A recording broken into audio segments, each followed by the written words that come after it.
اگر کوئی بندہ کسی دوسرے شخص کی طرف قربانی پیش کرے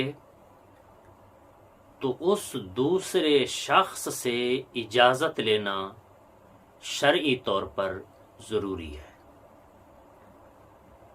مثال کے طور پر اگر بیٹے نے باپ کی طرف سے قربانی دینی ہے، اپنی بھی کرنی ہے، ساتھ باپ کی طرف سے بھی قربانی اس نے پیش کرنی ہے، تو بیٹے پر لازم ہے کہ باپ کی قربانی دینے سے پہلے باپ سے اجازت لے۔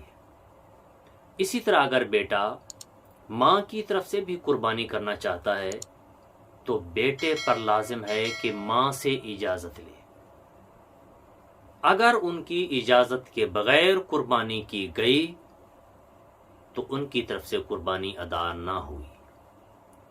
تو یہ مسئلہ غور سے سن لیں کہ جس کی طرف سے آپ قربانی دیں گے اس شخص سے اجازت لے کر اس کی قربانی دیں، اور اگر اس کی اجازت کے بغیر قربانی کی گئی تو عند اللہ وہ قربانی نہ ہوئی۔